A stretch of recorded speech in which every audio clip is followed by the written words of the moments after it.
Hello and welcome everyone. Today through this video, I'm going to cover a very important or crucial topic as per your exam point of view, that is PYQs analysis. And PYQs analysis के बारे में आपको मैं एक चीज़ बताना चाहूँगा. If you ignore this thing during your UPSC preparation, then I can definitely assure you that you are going to fail in this exam for sure. And ये जो PYQs एनालिसिस का जो टॉपिक है, it can become your maker और breaker for you in this preparation. अगर आप इस चीज़ को ढंग से करते हैं तो आपको ये काफ़ी ज़्यादा फ़ायदा देगी, काफ़ी ज़्यादा बेनिफिट देगी. ठीक है, चाहे प्रीलिम्स हो मेंस हो. ठीक है, दोनों में PYQs को एनालाइज करने की इम्पोर्टेंस काफ़ी ज़्यादा है. ठीक है, तो और PYQs के एनालिसिस को लेके जो भी इन एंड आउट होते हैं वो आपको इस वीडियो से अच्छे तरीके से पता लग जाएंगे.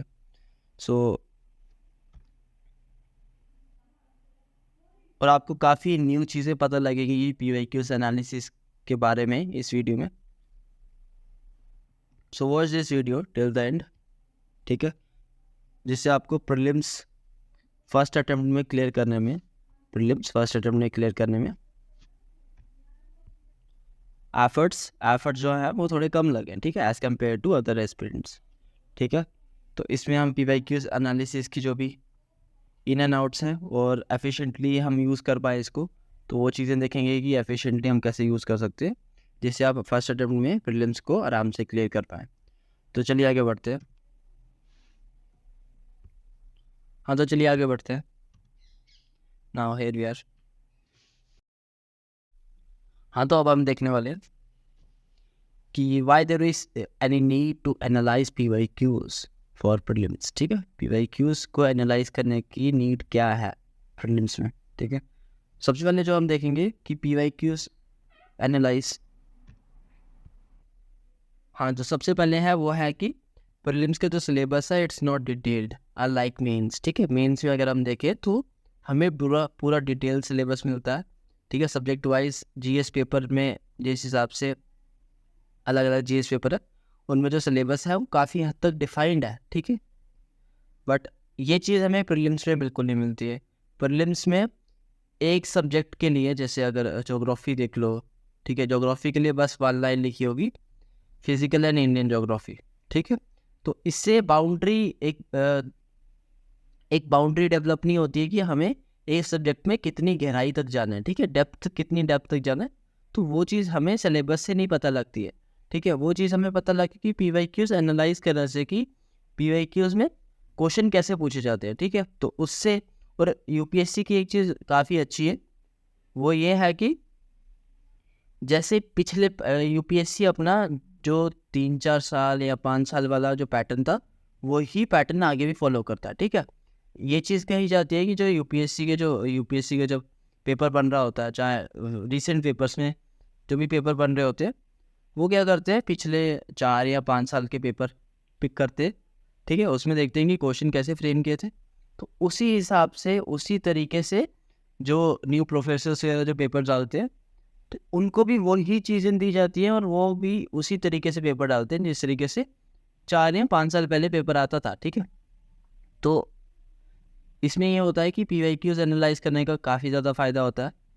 ठीक है, तो तभी मैं बोल रहा हूँ कि PYQs एनालाइज करने पड़ेंगे आपको. ठीक है, इसमें मैं आपको बता दूंगा कि PYQs एनालाइज करने का क्या फ़ायदा होता है. ये आपको मैं रिसेंट 2024 का पेपर लेके बताऊंगा. ठीक है, कि कैसे जो चीज़ 2020 में थी वो 2024 में रिपीट हुई है फिर से. ठीक है, वो टॉपिक मान लो, सब टॉपिक मान लो या सेम क्वेश्चन मान लो, कभी कभी सेम क्वेश्चन भी रिपीट हो जाता है. ठीक है, तो ये फर्स्ट हो गया कि डिटेल सिलेबस नहीं है तो उसकी वजह से हमें नीड पड़ जाती है PYQs को एनालाइज करने की.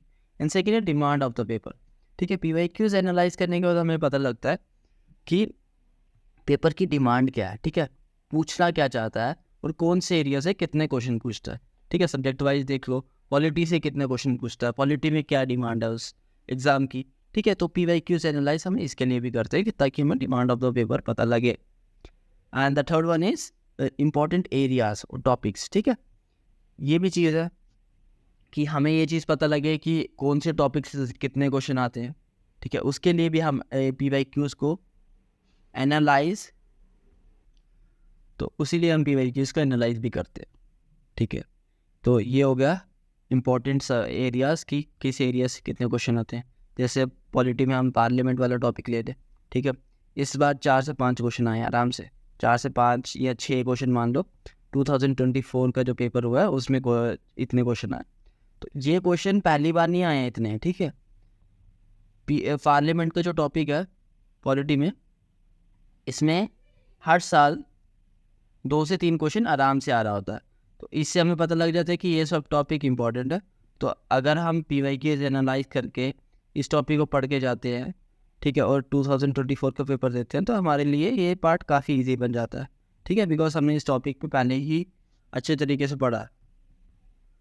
तो इसीलिए अगर हम PYQs एनालाइज करते हैं, देखते हैं कि ये मतलब पार्लियामेंट से इतने 2 से 3 क्वेश्चन हर साल आ रहे हैं और पार्लियामेंट को अच्छे से पढ़ के जाते हैं, तो ये जो 5 से 6 क्वेश्चन है इनको हम अच्छे से राइट मार्क कर सकते थे अगर हम इन पार्लियामेंट को अच्छे से पढ़ते। तो यही PYQs एनालाइज करने से हमें इंपॉर्टेंट एरियाज़ पता लगते हैं कि किस एरिया से UPSC किस हिसाब से क्वेश्चन को फ्रेम करता है और कौन से एरिया ज़्यादा इम्पॉर्टेंट है जो हमें बिल्कुल भी स्किप नहीं करने हैं, ठीक है। तो ये हो गया। इसके बाद जो है कि हमें इन्वेस्ट टाइम किस हिसाब से करना है किसी भी सब्जेक्ट पे, ठीक है, तो ये भी काफ़ी इंपॉर्टेंट पॉइंटर है, ठीक है। इसके लिए भी हमें PYQs को एनालाइज करना पड़ेगा कि हम जिस सब्जेक्ट पे टाइम दे रहे हैं। जैसे पॉलिटी देख लो, पॉलिटी पिक करते हैं, जैसे पॉलिटी पढ़नी है हमने, ठीक है, तो हमें पॉलिटी में जितना टाइम देना है, ठीक है, चाहे फर्स्ट शूटिंग कर रहे हो तो आप 30 डेज दोगे या 15 डेज, जैसे भी आपको ठीक लगता है, ठीक है। तो आप जिस हिसाब से टाइम दोगे सब्जेक्ट में, तो वो डिपेंड करता है कि उस सब्जेक्ट की रेलिवेंस कितनी है, उस सब्जेक्ट से क्वेश्चन कितने पूछे जाते हैं। अगर हम पॉलिटी और हिस्ट्री को कंपेयर करें दोनों को साथ में, ये पॉलिटी और हिस्ट्री को, तो आप ये चीज़ देखेंगे कि हम पॉलिटी में ज़्यादा टाइम देते हैं एज़ कम्पेयर टू हिस्ट्री, ठीक है। हिस्ट्री में हम कम टाइम देते हैं बिकॉज हिस्ट्री की कॉस्ट इफेक्टिवनेस, जितना हम टाइम हिस्ट्री में पढ़ने में इन्वेस्ट करें और उसकी कॉस्ट इफेक्टिवनेस पेपर में हमें काफ़ी कम दिखती है हिस्ट्री, ठीक है। तो तभी हम हिस्ट्री में कम टाइम देते हैं, पॉलिटी में ज़्यादा देते हैं। पॉलिटी के क्वेश्चंस भी काफ़ी ज़्यादा हैं, ठीक है, क्वेश्चंस का नंबर ही 15+ है प्रीलिम्स में, तो हम ज़्यादा टाइम पॉलिटी में देते हैं और वैसे ही हम इकोनॉमिक्स ज्योग्राफी वाले पार्ट में देते हैं, ठीक है। बट जैसे हिस्ट्री हो गया, साइंस टेक हो गया, इन्वायरमेंट हो गया, इनमें थोड़ा हम कम देते हैं बिकॉज इसमें कॉस्ट इफेक्टिवनेस लाना पेपर में इज़ वेरी डिफ़िकल्ट, ठीक है। तो हमने जिस सब्जेक्ट में टाइम देना है उसमें टाइम इन्वेस्ट करने से पहले हमें ये भी देखना पड़ेगा कि PYQs, आफ्टर सीइंग PYQs, कि उस सब्जेक्ट की वेटेज कितनी है और जो जितना हम टाइम उस सब्जेक्ट को दे रहे हैं उतना को वो कॉस्ट इफेक्टिवनेस हमें एग्ज़ाम में दिलवा भी पाएगा या नहीं, ठीक है। तो ये 4 पॉइंटर हैं। पहला कि डिटेल सिलेबस नहीं है, फिर डिमांड ऑफ द पेपर को पता करने के लिए एनालाइज करें PYQs, और उसके बाद इंपॉर्टेंट एरियाज़ पता लगे हमें क्वेश्चन कि UPSC की क्वेश्चन फ्रेमिंग किस एरिया से कितनी ज़्यादा है, ठीक है। तो और ये चीज़ रिपीट होती है, ठीक है, ये मैं आपको बताऊंगा अभी PYQs लेके, ठीक है, PYQs लेके सब्जेक्ट वाइज की जो एरियाज़ 3-4 साल पहले इंपॉर्टेंट थे वो अभी भी इम्पोर्टेंट है, ठीक है। ये चीज़ मैंने आपको पहले ही बता दी कि जब पेपर बना रहे होते हैं रिसेंट ईयर का, उसमें वो करते हैं पिछले साल के पेपर्स लेते हैं, तो उसी के हिसाब से देखते हैं कि क्वेश्चन फ्रेमिंग कैसी थी और कौन से एरियाज़ पहले भी फॉलो किए और उनसे ही क्वेश्चन अभी भी पूछते हैं, ठीक है। तो ये चीज़ UPSC में मिलती है, ये चीज़ काफ़ी अच्छी है as compared to other exams जो बाकी एग्ज़ाम से हमें काफ़ी कम मिलती है, ठीक है। तो ये 4 हो गए इंपॉर्टेंट एरियाज़। उसके बाद टाइम इन्वेस्ट किस तरीके से करना, तो ये वाला भी हो गया। तो चलिए आगे बढ़ते हैं। हाँ, तो ये जो सिलेबस है प्रीलिम्स का, ये देखते हैं। ये है, इतना छोटा सिलेबस है प्रीलिम्स का, इससे आप बिल्कुल भी जज नहीं करना, ठीक है, कि किस हिसाब का सिलेबस है। जब आप PYQs को एनालाइज करेंगे आफ्टर देन आपको पता लग जाएगा कि हमें एक सब्जेक्ट में कितनी डेप्थ में जाना है, ठीक है। ऐसे करंट अफेयर में लिख लिया कि current events of national and international importance, ठीक है, 1 लाइनर। एंड इसके बाद history of India and Indian national movements, ठीक है। इंडियन नेशनल मूवमेंट से हर साल क्वेश्चन आते हैं, इस साल भी एक आधा आया हुआ है। तो आप देख लेना आपको कितना पढ़ना है हिस्ट्री में। जिस तरीके से आपका स्ट्रैटेजी रहेगी उस हिसाब से आप अपना टाइम डिवोट करें कि किस सब्जेक्ट में कितना टाइम देना है। उसके बाद इंडियन एंड जोग्राफी को किस तरीके से वो डिकोड किया हुआ था। Indian and world geography, physical हो गया, social, economic, geography of India and world, ठीक है। सिर्फ इतना सा लाइन लिख ली जोग्राफी के बारे में, बट इससे हमें जोग्राफी की वास्टनेस इस पेपर में बिल्कुल भी नहीं पता लगती, ठीक है। वास्टनेस ये हमें किससे पता लगेगी, आफ्टर एनालाइजिंग PYQs, ठीक है। यूपीएससी के जो एग्ज़ाम है, चाहे प्रीलिम्स हो मेंस हो, उस पेपर को डिकोड कौन करता है, डिकोड, ठीक है। उस पेपर को जो डिकोड करता है वो करते हैं PYQs। इसी के लिए यूपीएससी में चाहे प्रीलिम्स हो मेंस हो, दोनों में PYQs को एनालाइज करने की इंपॉर्टेंस काफ़ी ज़्यादा है, ठीक है, काफ़ी ज़्यादा इंपॉर्टेंस है। तो इस चीज़ को बिल्कुल भी अवॉइड नहीं करना, अवॉइड करेंगे तो ये चीज़ आपको दिक्कत ज़रूर देगी, ठीक है। तो इस चीज़ को बिल्कुल भी अवॉइड ना करें। इसके बाद देखें कि पॉलिटी का क्या लिखा हुआ है, Indian polity and governance, constitution, political system, Panchayati Raj, public policy, right issues, ठीक है। इतनी सी लाइन लिखी हुई है, इससे आपको क्या पता लग रहा है कि पॉलिटी की कितनी वेटेज है, ठीक है, कि पॉलिटी में वो किस एरिया से किस हिसाब के क्वेश्चन फ्रेम करेगा। तो इससे हमें बिल्कुल भी पता नहीं लग रहा है। तो इसमें आपको सिलेबस बिल्कुल भी यूज़ नहीं करना है। इसमें आपको करनी है सोर्सेस, उसके साथ साथ PYQs, ठीक है। उसमें देखना कि किस तरीके से क्वेश्चन फ्रेमिंग कर रही है और किस टॉपिक पे आपको ज़्यादा ध्यान देना, और कौन से टॉपिक को आप थोड़ा अवॉइड कर सकते हो और किस टॉपिक को आपको बिल्कुल भी छोड़ के नहीं जाना है, ठीक है। तो और इसके बाद इकोनॉमिक्स एंड सोशल डेवलपमेंट, ये इकोनॉमिक वाला पार्ट हो गया। Sustainable development, poverty, inclusion, demographics, तो एंड सो ऑन, ठीक है। इस तरीके से दिया हुआ। और ये इन्वायरमेंट का general issues on environment, ecology and biodiversity, climate change and that do not require the subject specialisation, ठीक है। तो इस तरीके से और साइंस एंड टेक का सीधा लिखा हुआ है जनरल साइंस, और आप सबको पता है जनरल साइंस के क्वेश्चन कोई नहीं आते हैं इधर, ठीक है। करंट बेस आएंगे जो भी आएंगे साइंस टेक के। इस सिलेबस से आपको बिल्कुल भी नहीं पता लग रहा है the overview and the depthness of UPSC prelims, ठीक है। प्रीलिम्स के बारे में आपको कुछ भी नहीं पता लग रहा आफ्टर सीइंग दिस सिलेबस। तो ये सब्जेक्ट तो ये सिलेबस हमारे किसी भी काम नहीं आने वाला। तो इसके लिए हम PYQs को एनालाइज करेंगे, ठीक है। PYQs को एनालाइज ज़रूर करेंगे, और ये चीज़ हमें मेंस में काफ़ी हेल्प हो जाती है। मेंस में डिटेल मैनर में सिलेबस दिए, और उस डिटेल सिलेबस को हम PYQs के साथ जब कंबाइन करते हैं तो एक प्रेडिक्टिबिलिटी काफ़ी बढ़ जाती है, ठीक है। प्रेडिक्टिबिलिटी काफ़ी बढ़ जाती है मेंस में because of limited syllabus, but prelims में ऐसा बिल्कुल भी नहीं है। प्रीलिम्स में ये चीज़ हमें नहीं मिलती है, ठीक है। तो चलिए आगे बढ़ते हैं। Now here we are, PYQs को हमें यूज़ कैसे करना है, ठीक है। काफ़ी स्टूडेंट्स को ये नहीं पता है कि PYQs को कैसे यूज़ करना है। आज मैं आपको बताऊंगा PYQs के यूटिलाइजेशन कैसे रहना चाहिए आपका। सॉरी,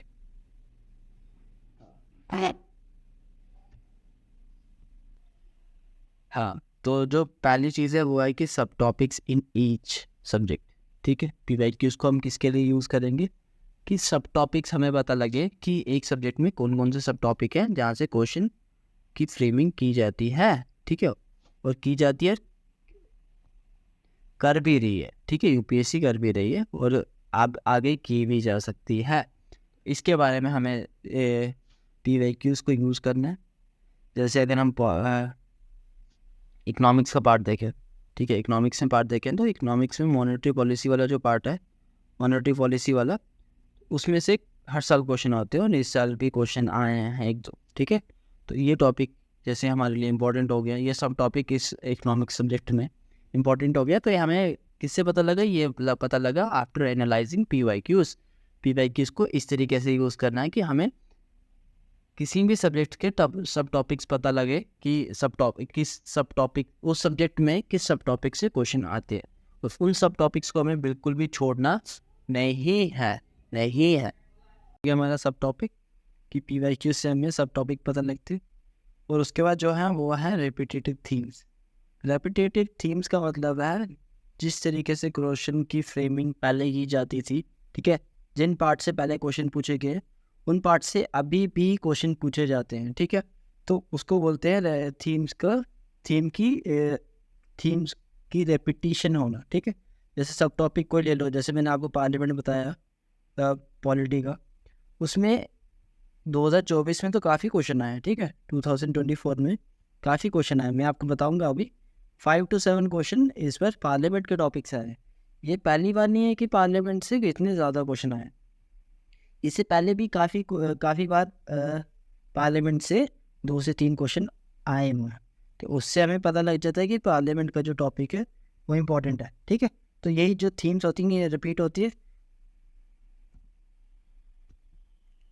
वो जो क्वेश्चन बनते हैं ना आगे वाले, ठीक है, जो क्वेश्चन आगे भी फ्रीक्वेंट एयर जो अभी आएंगे, 2025 आएगा, 26 आएगा, उनमें भी क्वेश्चन फ्रेमिंग आपको इसी टॉपिक से दिखे, इन्हीं सब टॉपिक से दिखेगी लगभग, ठीक है। कोई न्यू चीज़ उठ के आ जाएगी, ठीक है, पेपर में, वो काफ़ी कम आपको दिखेगी। तो इसी पार्ट से ही मेनली क्वेश्चन आने वाले हैं। यही पार्ट अगर आप अच्छे से पढ़ते हैं तो आपका प्रीलिम्स निकालने के चांसेस काफ़ी बढ़ जाते हैं, ठीक है। तो ये था कि रेपिटेटिव थीम्स की थीम्स भी रिपीट होती है, इसके लिए हमें PYQs को यूज़ करना है और उसमें देखना है कि थीम्स किस हिसाब से रिपीट हो रही है। ये मैं आपको एक प्रैक्टिकल एग्जांपल लेके बताऊंगा अभी आगे कि हमें पता कैसे लगेगा कि कौन सा सब टॉपिक इंपॉर्टेंट है और थीम्स कैसे रिपीट हो रही है। और उसके बाद आया कि आपको जब PYQs आप देख रहे हो, before going through it you have to pick minimum 4 to 5 papers, ठीक है, ठीक है। किसी भी सब्जेक्ट को पकड़ने से पहले इस एग्ज़ाम के बारे में अगर आपको समझना है तो आपको 4 से 5 साल के पेपर उठाने पड़ेंगे, ठीक है। 2019 से लेके 2024 के पेपर उठा लो अगर आप 2025 को टारगेट कर रहे हो, ठीक है। तो ये 5 साल के पेपर हो गए, इनको उठा लो। इससे आपको कई हद तक इस पेपर की जो डिमांड है वो लगभग पता लग जाएगी कि क्या है डिमांड पेपर की, ठीक है। तो ये आपको एनालाइज करना है 4 से 5 पेपर्स जितने भी आपसे होते, उससे देखें कि डिमांड क्या है, कौन से सब्जेक्ट ज़्यादा इंपॉर्टेंट है और किस पे ज़्यादा फोकस करना है, ठीक है।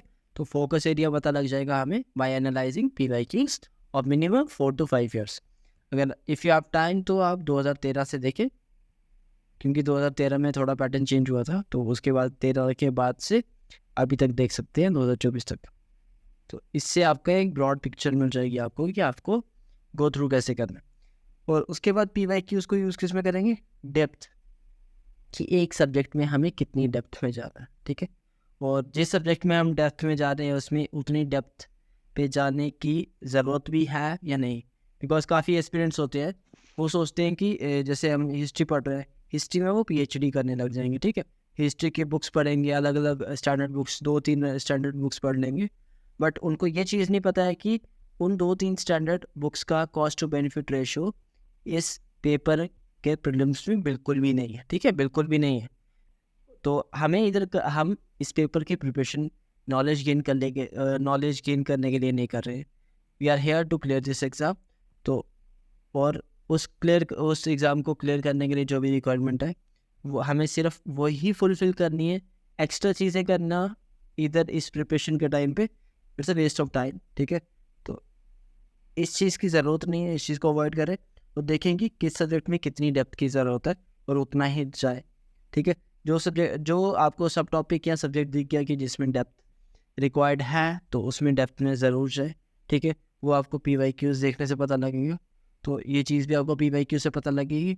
और उसके बाद आया जो काफ़ी इंपॉर्टेंट चीज़ है, जो आपने टाइटल देखा होगा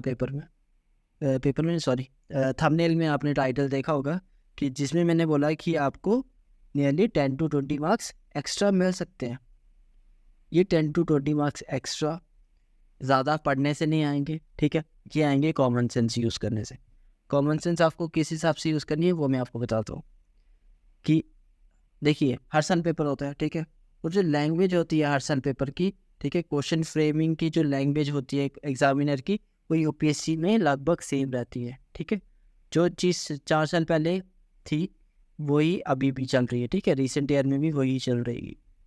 2024 में भी ऐसा हुआ है, 25 में भी यही होने वाला है, ठीक है। तो लैंग्वेज सेम रहेगी और इस लैंग्वेज को आपको पकड़ना है कि लैंग्वेज किस हिसाब से पूछी जाती है। ये हमें हेल्प करता है ऑप्शंस बनाने में, ठीक है, ये ऑप्शंस बनाने में। जैसे आपने कहीं हद तक सुना होगा, ठीक है, अगर आपने कहीं सुना है नहीं भी सुना है तो जैसे इन्वायरमेंट वाले जो क्वेश्चन होते हैं, इन्वायरमेंट वाले क्वेश्चन होते हैं, अगर उसमें कभी भी सम यूज़ हुआ है, सम यूज़ किया है, तो वो सारी स्टेटमेंट्स ठीक होती है, ठीक। तो उसमें हम सारी स्टेटमेंट को करेक्ट करेंगे, ठीक है। तो ये चीज़ें पता लगती हैं। और बाय एनालाइजिंग PYQ, जितना PYQs पे फोकस करते हैं, उसको पढ़ते हैं, उसके क्वेश्चंस पढ़ते हैं, प्रैक्टिस करते हैं PYQs की, उसका कॉस्ट टू बेनिफिट रेशियो बहुत ज़्यादा होता है। बिकॉज चीज़ ये होती है कि हम उस लैंग्वेज की, मतलब लैंग्वेज प्रिडिक्ट करने का सबसे बड़ा रीज़न ये है कि जब हम आंसर्स फाइंड आउट कर रहे होते हैं, तो हमें हमारे दिमाग में, साइकी में एक सेट ऑफ पैटर्न बैठने लग जाता है कि हाँ, UPSC इन क्वेश्चन से आंसर निकालना हमें इस तरीके से चाहिए, ठीक है। इस तरीके से आंसर निकाल रहे हैं तो हमारा आंसर सही आ रहा है। ये चीज़ हमें कहाँ से मिलेगी? बाय एनालाइजिंग PYQs, ठीक है। तो PYQ से आपकी ये चीज़ निकलेगी कि एग्जामिनर की लैंग्वेज क्या है, ठीक है। उस लैंग्वेज को यूज़ करके हम अपने रीसेंट पेपर जो हम देंगे 2025 वाला, उसमें अपने प्रीलिम्स के क्वेश्चंस को कैसे ठीक कर सकते हैं, और वो आपको पता लगे कि PYQ से। तो PYQs को इस चीज़ के लिए सबसे ज़्यादा यूज़ करना है। और जैसे आपका पेपर पास आता जाएगा, वैसे मैं वो चीज़ बताऊंगा कि कैसे आप फाइंड आउट कर सकते हैं कि सही आंसर क्या होगा, ठीक है। क्वेश्चन में सही आंसर क्या होगा, अगर आपको कुछ स्टेटमेंट का पता भी नहीं है तभी भी, ठीक है। तो ये चीज़ आप यूज़ कर सकते हैं। ऐसी जगह होती है common sense use. But common sense कब यूज़ होगी? जब आपने PYQs को एनालाइज किया होगा। अगर आपने PYQs को एनालाइज नहीं किया होगा, तो आपके जो मैं बता रहा हूँ 10 से 20 मार्क्स, इस मार्क्स ये मार्क्स आप गेन बिल्कुल भी नहीं कर पाएंगे, ठीक है। तो इसके लिए भी आपको यूज़ करना है PYQs। और उसके बाद जो आता है अलग पॉइंट है ना, जो मेरा लास्ट पॉइंट है, वो है कि कभी कभी ऐसा भी होता है, मेनली होता है ये, ठीक है, कि डायरेक्ट PYQ क्वेश्चन, जो जैसे मान लो जो क्वेश्चन 2020 में आया है, वो उसी सब्जेक्ट में 2024 में भी रिपीट हो गया, ठीक है। ऐसी चीज़ें होती हैं। तो पेपर 2024 में भी हुई हैं, ठीक है। पॉलिटी वाले पार्ट में हुई थी, जो मुझे अभी याद है, ठीक है, जो मुझे याद आ रहा है, तो पॉलिटी वाले पार्ट में हुई है। और किसी में भी हुई है, बट अभी याद नहीं मुझे, ठीक है। तो ये चीज़ होती है कि डायरेक्ट PYQ क्वेश्चन पे पूछ लिया जाता है, ठीक है। जैसे 2016 में जो चीज़ न्यूज़ में थी, ठीक है, जो मान लो जैसे साइंस टेक में या इन्वायरमेंट साइंस टेक में जो क्वेश्चन आया था, वो क्वेश्चन 2023 में पूछ लेंगे, ठीक है।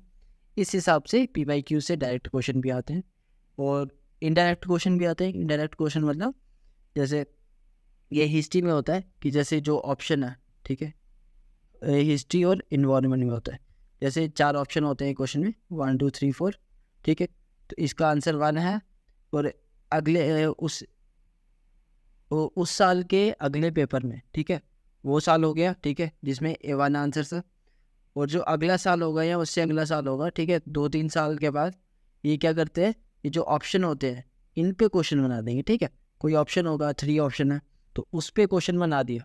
तो ऐसे करके भी होता है। इसको लेके भी आपको PYQs यूज़ करने कि कभी कभी डायरेक्टली क्वेश्चन आ जाता है, सीधा direct question, language we say no difference in any single word, ठीक है। तो डायरेक्ट क्वेश्चन भी आ जाता है और उसके साथ इनडायरेक्टली क्वेश्चन भी आता है, जिसमें ऑप्शन पे क्वेश्चन बना दिया जाता है, ठीक है। तो इसमें आपको PYQs काफ़ी हेल्प करेगा, चाहे सब टॉपिक फाइंड आउट करने हो, थीम्स को प्रेडिक्ट करना होगी, किस थीम से क्वेश्चन आ रहा है और आगे भी किस थीम से आएगा। ये चीज़ हमें मेंस में काफ़ी ज़्यादा प्रेडिक्टिबिलिटी बढ़ा देती है, ये थीम्स वाला पार्ट, ठीक है। तो उसके बाद कि पेपर एनालाइज आपको ज़रूर करने 4 से 5 साल के, तो वो आपको काम देंगे काफ़ी ज़्यादा। और डेप्थ कि हमें एक सब्जेक्ट में कितनी डेप्थ में जाना, उसके बाद कि एग्जामिनर की लैंग्वेज क्या है क्वेश्चन को पूछने की, ठीक है। और उसके बाद PYQs क्वेश्चन कि डायरेक्ट PYQ क्वेश्चन हमें मिल जाते हैं अपने रीसेंट ईयर में, जो भी साल का पेपर हम देंगे, ठीक है।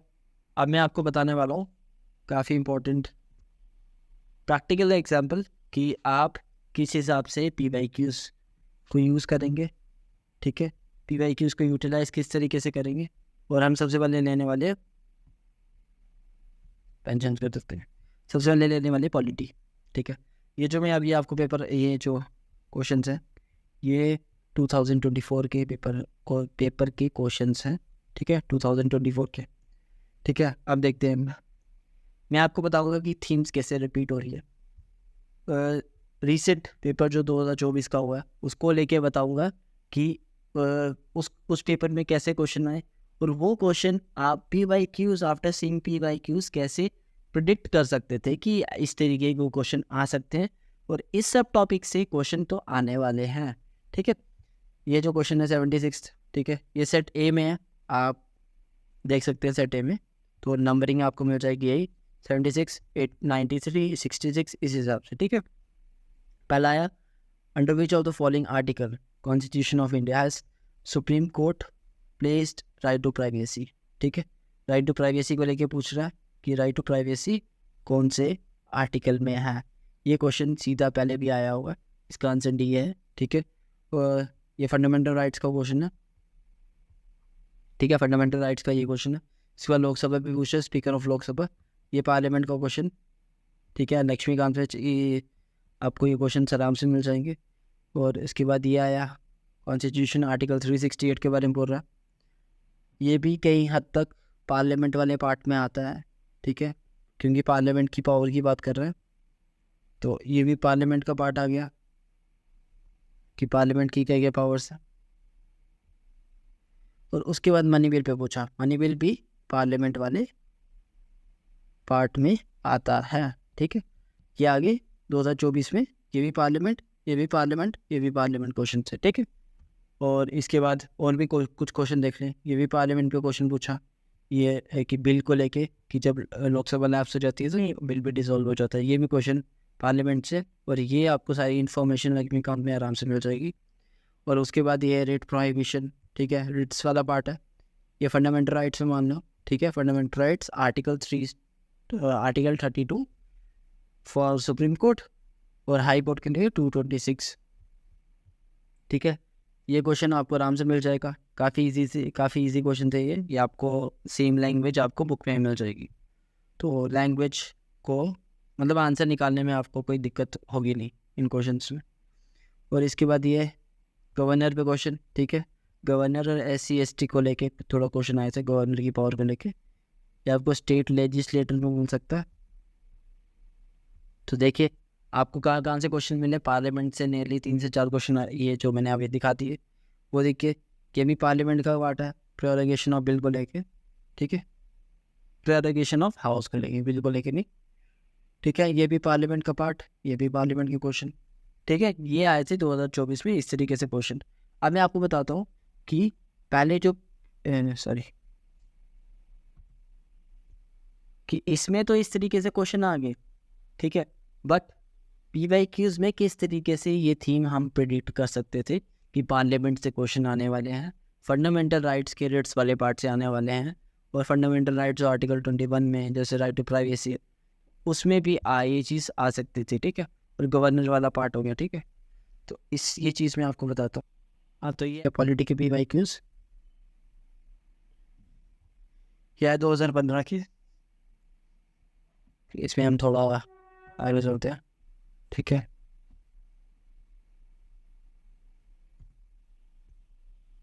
हाँ, तो ये देख सकते हैं आप, ये वाला क्वेश्चन ये पूछा इलेक्शन ऑफ प्रेसिडेंट को लेके। ठीक है, प्रेसिडेंट गवर्नर दोनों वाला पार्ट, दोनों जो पार्ट हैं, ठीक है, सब टॉपिक जो पॉलिटी वाले पार्ट के हैं दोनों इंपॉर्टेंट है। ठीक है, और इसके बाद आ गया ये कॉन्स्टिट्यूशन ऑफ इंडिया, इसमें सेंट्रल गवर्नमेंट को लेके पूछ रहे हैं, यूनियन गवर्नमेंट, इसको लेके भी क्वेश्चन आएगा काफ़ी ज़्यादा, तो ये काफ़ी इंपॉर्टेंट है। और इसके बाद ये आ गया आर्टिकल 16(4) को लेके, फंडामेंटल राइट्स का लेके थोड़ा सा क्वेश्चन पूछा इसने, रिलेट किसके साथ के, कॉन्स्टिट्यूशन के किसी और आर्टिकल के साथ। ठीक है, इसको भी अगर इस क्वेश्चन को आप कर सकते थे थोड़ा, अगर आप यूज़ करते common sense in what sense बोल रहा हूँ, अगर आप PYQs की लैंग्वेज अगर पता करते तो आपको पता लगता है कि ये सेकंड जो स्टेटमेंट है इसमें थोड़ी सी गड़बड़ी है। ठीक है, बिकॉज पॉलिटी में जो क्वेश्चन पुट किए जाते हैं वो इस तरीके से नहीं होते, और इस तरीके की जो टर्म होती हैं कि कॉन्स्टिट्यूशन में, हाँ, ये जो है कि कॉन्स्टिट्यूशन में ये टर्म डिफाइन नहीं है, ये ऐसी स्टेटमेंट जो भी होती है गलत होती है, तो इसका बी वाली सेकंड स्टेटमेंट गलत है। और इसका जो आंसर होगा वो होगा सी, ठीक है। और इसके बाद ऊपर देखते हैं कि शिपिंग एरिया सी आ गया। 2024 में आपने देखा मनी बिल पे क्वेश्चन आया हुआ है, और 2023 में भी मनी बिल पे क्वेश्चन आया है, पार्लियामेंट का पार्ट है ये भी, ठीक है। और इसके बाद इलेक्शन ऑफ प्रेसिडेंट 2023 में ये भी आया है, ठीक है। तो आपको इससे पता लग रहा है कौन कौन से पार्ट हमें पढ़ने चाहिए, ठीक है। और इसके साथ ये वाले जो आजकल ये क्वेश्चंस काफ़ी आ रहे हैं कि कॉन्स्टिट्यूशन का चीफ पर्पस वगैरह, कॉन्स्टिट्यूशन पर्टिकुलर कॉन्स्टिट्यूशन पे आजकल क्वेश्चंस आ रहे हैं, ठीक है, कि कॉन्स्टिट्यूशन का इस टर्म का मतलब क्या है, और कॉन्स्टिट्यूशन डिफाइन क्या करता है, ठीक है, इंडियन प्रिंसिपल्स क्या है, और फेडरलिज्म काइंड ऑफ, ये जो टर्म्स है ये भी आती हैं काफ़ी ज़्यादा। तो देखें ड्यू प्रोसेस ऑफ लॉ, ये टर्म, इसको लेके भी क्वेश्चन पूछा। तो इस तरीके की चीज़ें आपको पता लगेंगी आफ्टर एनालाइजिंग PYQs, ठीक है। ये क्वेश्चन आपको लक्ष्मीकांत में आराम से मिल जाएगा, ठीक है। ये कैबिनेट मिनिस्टर वगैरह यूनियन गवर्नमेंट को लेके पूछा हुआ है, ये आपको आराम से मिल सकता है, ठीक है। और ये स्टेटमेंट्स ये आपको उधर मिल सकती हैं पार्लियामेंट वाले पार्ट में, ये भी पार्लियामेंट वाले पार्ट में ही आ जाती है कहीं हद तक। उसके बाद कॉन्स्टिट्यूशन बिल को लेके, ठीक है, ये भी कहीं हद तक इम्पोर्टेंट है, तो इस चीज़ को तो लीव कर नहीं सकते। और लोकसभा को लेके क्वेश्चन, पार्लियामेंट अगेन 2022-23 में भी क्वेश्चन आया है, ठीक है। एंटी डिफेक्शन लॉ, ये भी कहीं हद तक पार्लियामेंट वाले पार्ट में आता है, बट थोड़ा स्टेट लेजिस्लेटर में भी आ जाता है। फिर इसके बाद ये रिट मैंडेमस, ठीक है, ये 2022 में भी आया था और 2024 में भी रिपीट हुआ है, बट उसमें क्या पूछ लिया, रिट ऑफ प्रोहिबिशन पूछ लिया, या काइंड ऑफ प्रोहिबिशन ही शायद से पूछो,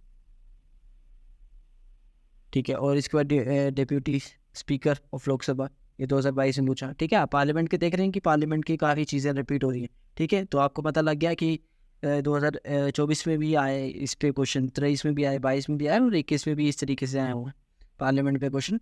तो पार्लियामेंट का जो टॉपिक है वो तो हमें पढ़ना है बिल्कुल, उसको हम बिल्कुल भी लीव नहीं कर सकते, ठीक है। उसके बाद फंडामेंटल राइट्स आ गया, प्रेसिडेंट वाला पार्ट हो गया, ठीक है, प्रेसिडेंट गवर्नर वाला पार्ट हो गया, सेंट्रल गवर्नमेंट वाला हो गया, यूनियन गवर्नमेंट वाला पार्ट, ठीक है।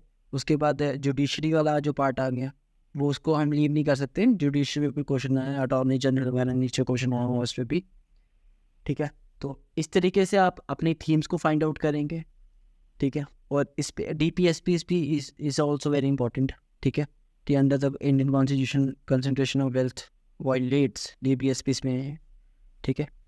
तो DPSP भी काफ़ी इंपॉर्टेंट है, और पहले भी इस पे काफ़ी क्वेश्चन आए हुआ, ठीक है। राइट टू प्रॉपर्टी पहले फंडामेंटल राइट था, बट हटा दिया गया बाय 44th कॉन्स्टिट्यूशन अमेंडमेंट 1978, ठीक है। तो ये पार्ट, ये भी DPSP इसमें और फंडामेंटल राइट्स दोनों में आता है, ठीक है। तो ये वाला हो गया। इसके बाद जुडिशल कस्टडी, ठीक है, ये भी जुडिशरी वाले पार्ट में आ गया, ये 2021 की क्वेश्चन है। और इसके बाद प्रिजनर रूल, ये काइंड ऑफ आपको इजीली मिलेगा नहीं, बट अगर आप अपनी कॉमन सेंस में भी यूज़ करते हैं, वो थोड़ी एनालाइज करते हैं, ये आपको उसमें मिल सकता है, ये चीज़ करंट अफेयर में भी मिल सकती है आपको ये। तो और ये देख लें, ये फंडामेंटल राइट से फिर से क्वेश्चन आ गया, या फंडामेंटल राइट से क्वेश्चन ये। फिर इसके बाद ये कि प्योर कॉन्स्टिट्यूशन की चीज़ से पूछ लिया कि फेडरल कैरेक्टर को लेके, कि फीचर क्या फेडरल कैरेक्टर का। तो इसी तरीके से आपको चीज़ें फाइंड आउट करनी होती है। इसमें पूछ ले कि स्टेट को डिफाइन करो, 2021 में ऐसे क्वेश्चन हो गया। फिर इसके बाद कॉन्स्टिट्यूशन गवर्नमेंट, देखो जो मैं आपको चीज़ें पहले बताई मैंने, वही चीज़ें अभी आगे भी चल रही हैं। तो इस तरीके से आप प्रेडिक्ट करें कि कौन से क्वेश्चन आ सकते हैं, कौन से नहीं आएंगे, ठीक है। और इसके बाद इंडियन जुडिशरी, ठीक है। और इसके बाद सिटीजनशिप को लेके आया है, ठीक है। ये आप देख सकते हैं जिस हिसाब के आपको ठीक करते हो। देखिए गाइड टू प्राइवेसी पे 2024 में आपको मैंने क्वेश्चन दिखाया, और 2021 में भी same question, same language repeat हो गई, ठीक है। ये मैंने आपको बताया था। डायरेक्ट PYQs भी देखिए बिल्कुल सेम क्वेश्चन आपको मिला है, यही क्वेश्चन 2024 में आया है, और 2021 में भी यही क्वेश्चन रिपीट हुआ है। इससे जो मेरी बात वैलिडेट हुई, जो मैंने आपको बताई कि क्वेश्चंस भी डायरेक्ट रिपीट होते हैं जो PYQs में आए हुए होते हैं। ठीक है, तो इस तरीके से आप अपनी थीम को एनालाइज करें और देखें कौन से पार्ट आपको किस तरीके से कवर करने हैं और कितना कवर करना है। ठीक है, इस तरीके से आप यूज़ करें। और अभी हम ज्योग्राफी वाला पार्ट देखें अगर, तो ज्योग्राफी वाले पार्ट में अगर हम ज्योग्राफी के PYQs देखें, ये जो मैं आने आप इधर नीचे जो आपको दिख रहे हैं ये क्वेश्चंस, ये क्वेश्चन हैं 2024 के। ठीक है, ये सारे क्वेश्चन 2024 के। इसमें आपको मैं बताऊंगा कि इस पार्ट में जो रेपिटेशन हो रही है वो हो रही है क्लाइमेटोलॉजी वाले पार्ट से। क्लाइमेटोलॉजी में कौन सा पार्ट आता है? एटमॉस्फेयर हो गया, ठीक है, एटमॉस्फेयर, प्रेशर बेल्ट्स वगैरह जिसमें आ गई। ठीक है, तो क्लाइमेट आ गया आगे, तो सारी चीज़ें इसमें आती हैं वो चीज़ें। ठीक है, उस पर किस हिसाब से 2024 में क्वेश्चन आए और पहले भी किस हिसाब से क्वेश्चन आए, तो वो चीज़ मैं आपको बताऊंगा। फिर आगे वाटर वेपर पे, वाटर वेपर वाला पार्ट किस में आता है? ये भी आता है क्लाइमेटोलॉजी में। इस क्वेश्चन को आप इजीली कर सकते थे। और इसके बाद की एनुअल टेम्परेचर, ये क्लाइमेट वाला पूछ लेगी, कौन कौन से क्लाइमेट्स वाले, कौन कौन से क्लाइमेट टाइप ऑफ क्लाइमेट्स होते हैं। ठीक है, ये हम पढ़ते हैं फिजिकल ज्योग्राफी में, जो हम GC लियोंग से पार्ट कवर करते हैं। अगर आपको बुक लिस्ट नहीं पता है कि कौन से सब्जेक्ट की कौन सी बुक लिस्ट फॉलो करनी है, तो आप मेरे चैनल पे मैंने पहले एक वीडियो बनाई हुई है बुक लिस्ट वाली, तो आप उसको देख सकते हैं। उससे आपको बुक लिस्ट को लेके जो भी डाउट है वो क्लियर हो जाएंगे। फिर इसके बाद ये क्वेश्चन है एटमॉस्फेयर को लेके कि एटमॉस्फेयर ज़्यादा हिट किससे होता है? इनकमिंग सोलर रेडिएशन से होता है या टेरेस्ट्रियल रेडिएशन से। ठीक है, ये स्टेटमेंट पे क्वेश्चन पूछ लिया कि स्टेटमेंट 1 स्टेटमेंट 2 टाइप में पूछा हुआ ये क्वेश्चन। ठीक है, ये क्वेश्चन भी ठीक था, कर सकते थे आप अगर अगर अगर आपने पढ़ा होता। और ये जो है ये पूछ लिया कि ट्रोपोस्फेयर पे पूछ लिया। ठीक है, ये पार्ट भी एटमॉस्फेयर और क्लाइमेटोलॉजी वाले पार्ट में आता है। ठीक है, और अब मैं ये आए थे 2024 में क्वेश्चन, अब मैं PYQs लूँगा प्रीवियस ईयर, और उसमें बताऊंगा कि ये क्वेश्चन पहले आए हुए थे, मतलब इस थीम से क्वेश्चन पहले भी आए हुए थे। तो 2024 के लिए आपको ये थीम बिल्कुल भी छोड़नी नहीं थी। ठीक है, ना ये रहा ज्योग्राफी वाला पार्ट। ठीक है, इसमें हम जाएंगे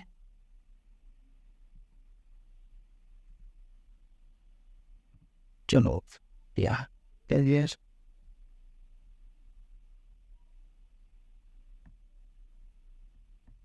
पहले हम 2023 के क्वेश्चन देखेंगे। ठीक है, ये देख लिया, ये वाला क्वेश्चन, ये वाला जो क्वेश्चन है ये अर्थक्वेक पे पूछा हुआ है, P वेव और S वेव वाला क्वेश्चन है। ठीक है, इजी क्वेश्चन था, ये कर सकते हो अगर आपने पढ़ा होगा इसका लेके। ठीक है, ये टेम्परेचर वाला पूछ लिया, ये एटमॉस्फेयर वाला पार्ट है। ठीक है, तो एटमॉस्फेयर 2024 में भी आया है, 2023 में भी उस पर क्वेश्चन आया हुआ। ठीक है, ये आ गया है फॉरेस्ट वाला,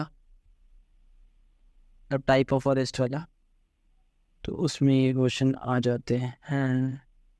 ठीक है, ट्रॉपिकल, टेम्परेट, काइंड ऑफ वो। फिर आ गया अर्थ एटमॉस्फेयर पे, ये फिर से क्वेश्चन पूछ लिया। फिर मैपिंग पे आ गया। ठीक है, मैपिंग तो आपको बिल्कुल भी नहीं छोड़नी है, क्योंकि मैपिंग से तो हर साल क्वेश्चन आ रहे हैं। फिर इसके बाद ये हिल्स वाला, इस तरीके के क्वेश्चन आ रहे हैं कि माउंटेन्स, हिल्स कौन से पार्ट में हैं। ठीक है, कौन सी रेंज में लाई करती है, इस तरीके के क्वेश्चन। बीच में थोड़े ओपन स्टेटमेंट्स आ जाती हैं, जैसे इसमें ब्रह्मगिरी रंजन हिल्स है ये जो, ये मेनली एस्पिरेंट्स ने नहीं पढ़ी सी। ठीक है, तो ये सतपुरा में नहीं है। ठीक है, साउथ में है, कोई कर्नाटका वाली साइड है। इसका ये जो 2 स्टेटमेंट ये तो गलत है। ठीक है, ये चीज़ें आपको ध्यान में रखनी है। ठीक है, हिल्स वाले पार्ट हो गए, ये कवर करने हैं। मैपिंग में जो भी रिवर, बड़ी रिवर जैसे कॉन्गो बेसिन होगी। ठीक है, कॉन्गो बड़ी रिवर है, अमेज़न हो गई, और दानुबे रिवर काइंड ऑफ जो भी हैं ये, इन जो ये अगर न्यूज़ में है तो उसको लेके आपको पढ़ना है कि कौन सी कंट्री से ये पास करती हैं और कौन सी कंट्री से नहीं करती। ठीक है, उसी हिसाब से इलेक्ट्रिक बैटरीज को लेके कोबाल्ट यूज़ होता है। ठीक है, उसकी मैन्युफैक्चरिंग में, तो ये कोबाल्ट न्यूज़ में था तो उसको लेके पूछ लिया कि कोबाल्ट के रिजर्व्स कहाँ पे हैं। तो इस तरीके से क्वेश्चन फ्रेमिंग की जाती है, जो चीज़ न्यूज़ में है वो भी चीज़ पूछी जाती है, ठीक है। तो इस तरीके से आपको पढ़नी है, ये थीम एनालाइज करनी है और देखना है कि कौन सा पार्ट इम्पोर्टेंट है। लेक वाला पार्ट और रिवर वाला पार्ट भी इम्पोर्टेंट है। इस बार डायरेक्ट क्वेश्चन पूछ लिया था गंगा पे, ठीक है, गंगा की ट्रिब्यूटरीज पे, कि वेस्ट टू ईस्ट उसका वो पूछ लिया था सीक्वेंस, ठीक है। फिर इसके बाद ये आगे रामसर साइट्स पढ़नी है। ये देखो 2023 में भी हिल्स पे और पीक्स पे क्वेश्चन आया और 2022 में भी क्वेश्चन आया, ठीक है। नंदा देवी, नौकरेक वगैरह काइंड ऑफ ये सारी। फिर इसके बाद मैपिंग पे इधर भी आया है, तो मैपिंग वाला पार्ट तो आपको छोड़ना नहीं है। फिर इसके बाद ये T producing state, coffee producing state, ठीक है। तो ये चीज़ें भी आपको ध्यान में रखनी है थोड़ी सी, कि कौन सी स्टेट में कौन सी चीज़ ग्रो होती है, ठीक है। तो ये चीज़ें ध्यान में रखने वाली हैं, इन चीज़ों को ज़रूर बिल्कुल भी लीव ना करें, ठीक है। ये क्वेश्चन भी जेट स्ट्रीम वाला क्वेश्चन, ये भी एटमॉस्फेयर वाले पार्ट से। और एक चीज़ भी आपको बताना चाहूँगा अभी इधर, कि ज्योग्राफी में हम एक काफ़ी ज़्यादा बड़ा शिफ्ट देख रहे हैं, ठीक है। पहले ज्योग्राफी के जो क्वेश्चन होते थे प्रायर टू 2022 से पहले जो क्वेश्चन ज्योग्राफी के होते थे, उन पे जो उनका जो नंबर होता था, ठीक है, ज्योग्राफी का जो नंबर होता था वो काफ़ी कम होता था। बट अभी हम 2023 और 2024 के क्वेश्चन अगर देखें, उसमें ये नंबर काफ़ी ज़्यादा बढ़ गया है, ठीक है, काफ़ी ज़्यादा बढ़ गया है। ये नियरली पॉलिटी और इकोनॉमिक्स के लेवल पे पहुंच गया है, ठीक है। पॉलिटी और इकोनॉमिक्स के इक्विवेलेंट ज्योग्राफी का वेटेज बन गया है, ठीक है। तो ज्योग्राफी को बिल्कुल भी नेग्लेक्ट नहीं करना है। ज्योग्राफी में आप जितनी डेप्थ और जितनी डाइवर्सिटी में जा सकते हैं उतनी डाइवर्सिटी में जाएं, और ठीक है, वो चीज़ आपको हेल्प करेगी। जैसे आप पॉलिटी और इकोनॉमिक्स के लिए पढ़ाई करते हैं, वैसे ही ज्योग्राफी के लिए भी करें। और ज्योग्राफी के क्वेश्चन एज़ कम्पेयर टू जितने बीच में घुमाए जाते हैं इकोनॉमिक्स के, अभी कंपेयर करें अगर इकोनॉमिक्स का कंपैरिजन में, ठीक है, इकोनॉमिक्स को कंपेयर करें अगर ज्योग्राफी से, तो ज्योग्राफी के क्वेश्चन ज़्यादा इजी होते हैं।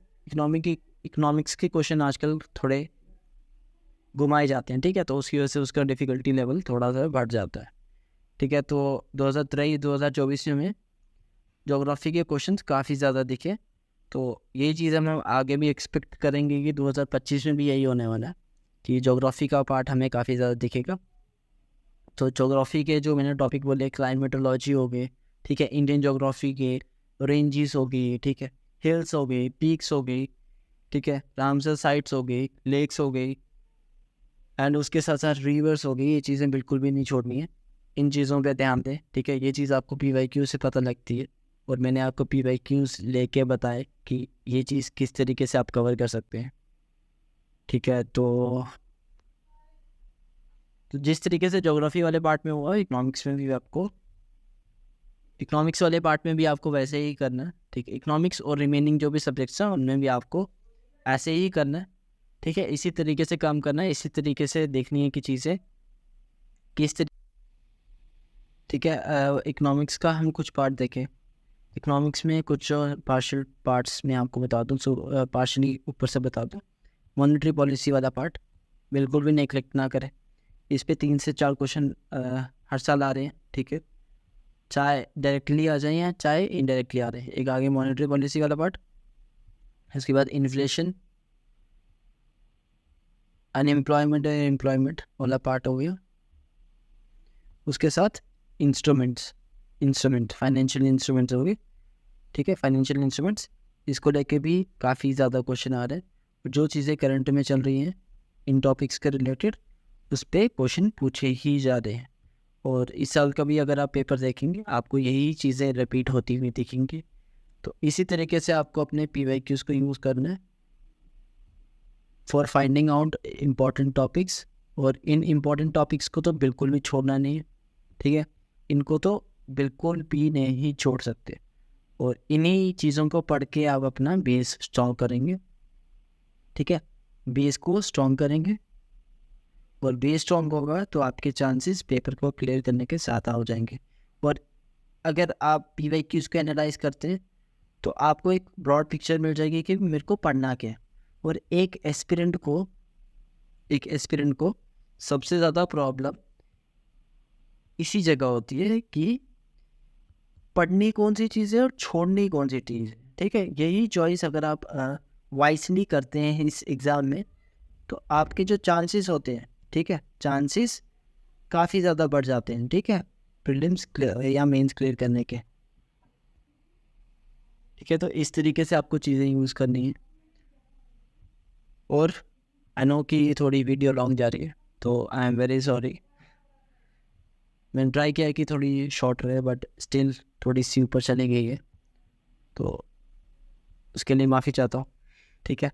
तो बिकॉज ये चीज़ ये है कि PYQs को लेके बताना था, ठीक है। PYQs क्या प्रैक्टिकली लेके बताना था कि PYQs किस तरीके से यूज़ करने, उसको लेके तो टाइम लग ही जाता है, ठीक है। तो लग गया, कोई दिक्कत नहीं है, ठीक है। और उसके बाद नोट मेकिंग कैसे करनी है। देखिए, नोट मेकिंग का मैं आपको एक बेहतरीन तरीका बताता हूँ, ठीक है, और जो मैं अपने आगे आने वाले एग्ज़ाम में भी खुद ही फॉलो करूँगा, और जो मैं अभी भी फॉलो कर रहा हूँ, वो ये है।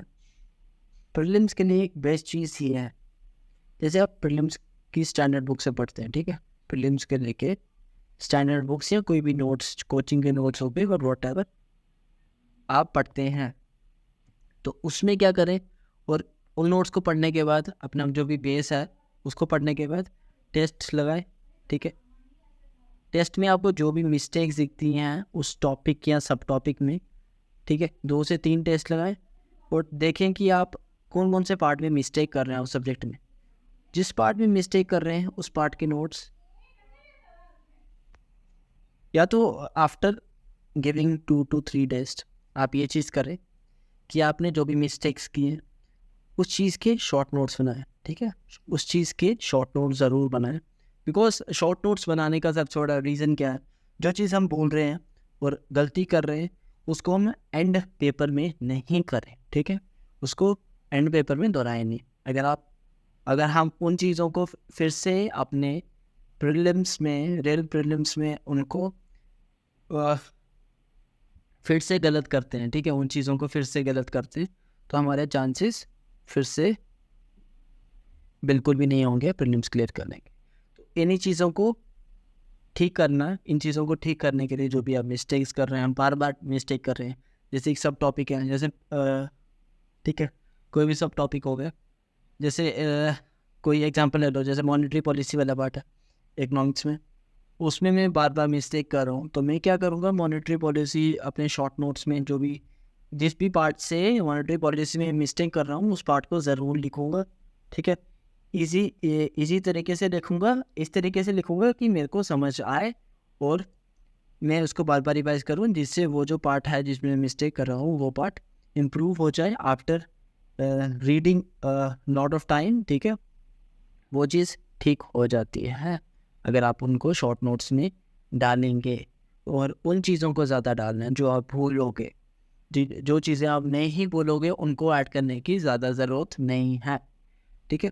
तो शॉर्ट नोट्स में उन चीज़ों को डालना है और यही चीज़ आप हर एक सब्जेक्ट में यूज़ कर सकते हैं और उस तरीके से आपके पास शॉर्ट नोट्स बनेंगे। और शॉर्ट नोट्स को ट्राई करना किसी भी सब टॉपिक के 3 या 4 पेज से ज़्यादा नहीं बने।